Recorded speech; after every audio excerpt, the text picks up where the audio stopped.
Well, you may have seen it last night. It's a story the 24-hour News 8's been on top of since yesterday. Thousands of pages of sensitive tax documents seized during a federal raid at a longtime tax preparer's home in Cedar Springs. Documents, some of them decades old, were filled with people's names, addresses, social security numbers, you name it. So what should your tax preparer be doing to make sure your information is safe, and what should you be doing if your information is compromised? Joining us in studio live tonight, the tax partner with Beene Garter in Grand Rapids, Lynn. Dan, thanks for coming in tonight. I got to believe someone working in the business saw that story and said, oh no. I mean, that is a gross violation of ethics and your commitment to your client. Absolutely. Absolutely. The CPAs were required to keep taxpayer information confidential and safeguarded appropriately.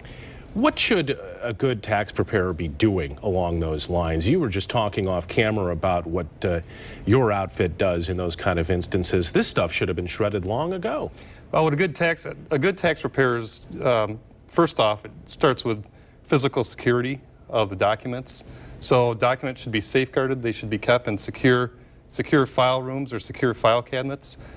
Your tax preparer is actually required to keep your documents for a period of time to substantiate, in the event of audit or anything like that.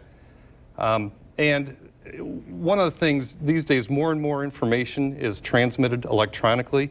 So in addition to the physical security, there's tax preparers have to make sure that they're maintaining appropriate firewalls in computer security. In terms of transmitting data to your preparer, they should be requesting that things be password protected if they're sent electronically, or that they're uploaded to secure portals.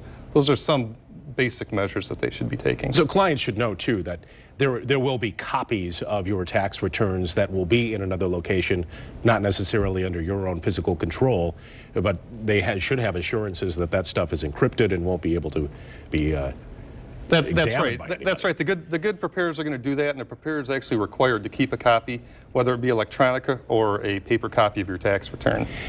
Let's talk about some of the scams surrounding taxes and tax returns. Other than what we saw out in that field yesterday, what are some of the other scams that are out there? Well, in terms of scams, there's a couple different things. One is that taxpayer identity is often compromised when people acquire their Social Security numbers and they file tax returns. And what the scam is they file a tax return and they get in which they get a refund. And in that situation, what happens is when the taxpayer goes to file their tax return, if it's filed electronically, it may be rejected, or the taxpayer receives a notice from the IRS that their return's already been filed. And if that happens, you should promptly notify the IRS that your identity has been compromised. Yeah, it's an issue out there. Definitely, we want to be safe and take precautions. We appreciate you coming in and sharing some of the tips for us. Absolutely. Thank you.